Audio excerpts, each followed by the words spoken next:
The Federal Reserve just cut the rate by a whopping 50 basis points. Is this good news or bad news? Let's dive straight into it.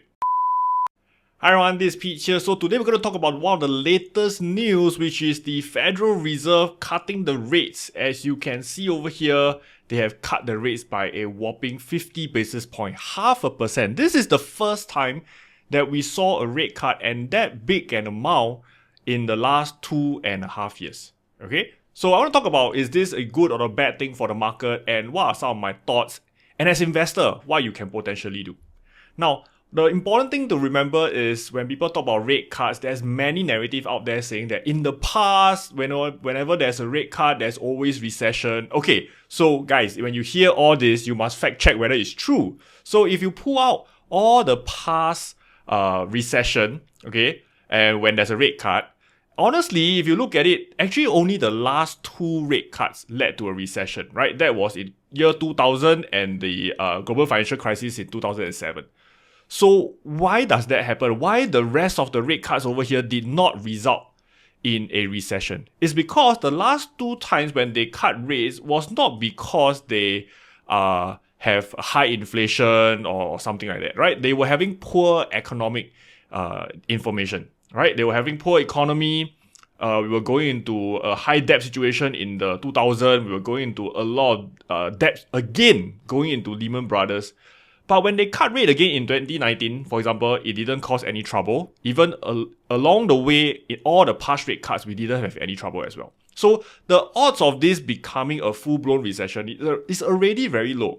Okay, now let's take a look at the last time when Bernanke cut the rate, right? The previous Fed chair, when he cut the rate was because he was facing the Lehman Brothers crisis. So the Lehman Brothers crisis started, and Bernanke decided to quickly cut the rates, right? So that caused the recession to be in line with the rate cuts. But currently, as the US economy, does it look very weak? Okay, so if you look over here, there are some signs that the US economy is not doing so well. For example, the jobless claim is increasing slightly.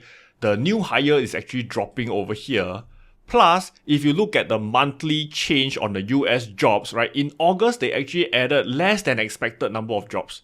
You look at last year, actually, it is actually consistently dropping over here. So it does look like something is breaking, isn't it? Right? In fact, we can see that the unemployment rate is high over here.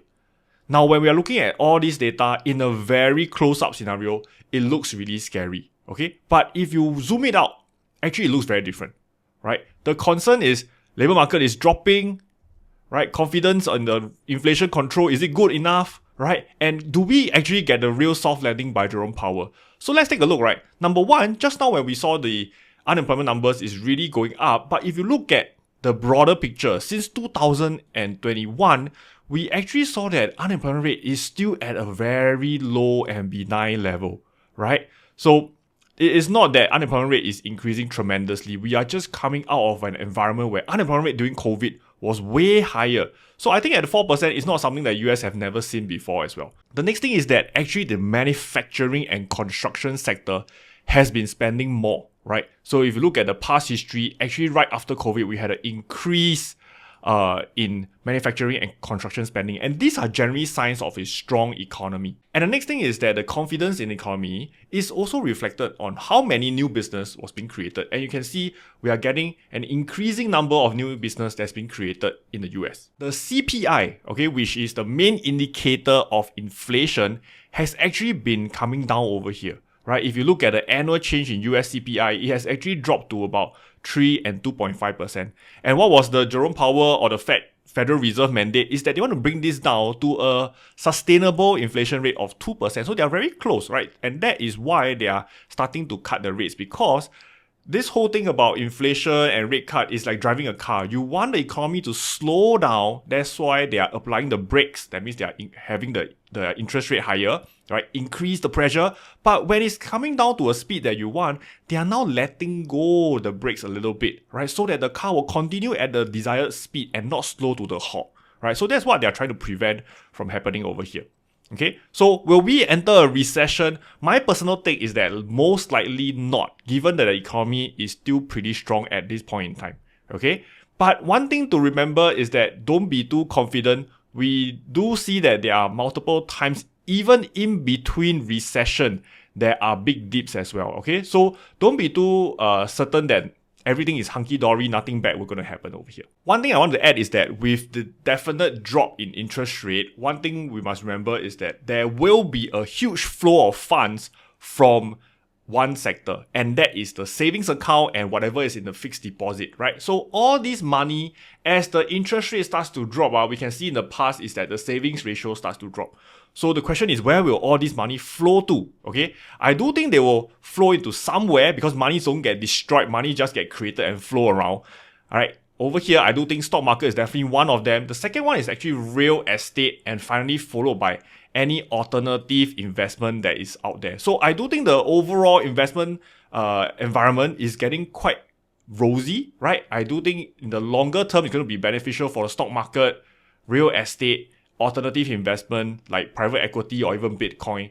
The important thing is don't be too confident. Okay, so you want to invest in an appropriate manner at a risk that you are able to bear, and sizing always matter. Don't oversize a certain position over here. Okay, so over here I want to talk about the near-term effects. I do think that while the longer term, this rate cut is good for the economy, I feel that in the short term it's going to be bad. Why is that the case? Because if you look at the short term sentiment right now, it's actually pretty greedy, right? Just about a week ago, we were in the fear region, and right now, right after the Federal Reserve announcement, right, everyone is in the greedy mode. So the market tends to swing to the extreme, and that's why as an investor, I personally like to take the opposite end, right? So in the short term, I do look at the market thinking that there may be some short-term pullback, and that will be a great chance for me to add to any position that I want to increase my investment. Over here is another way of looking at sentiment. This is from the AAII website, right? You can see that over here in the last week, okay, we actually had a reduced amount of bullishness, right, which is great, okay,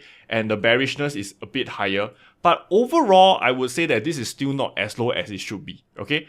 In terms of the 1 year high bearishness, we ever saw 50%. Okay, so I don't think right now the economy is too bearish yet. So therefore, I'm going to take the opposite end to say that the near term, we're going to see a bit of pullback over here. Okay, so near term, I think there will be a bit of pullback.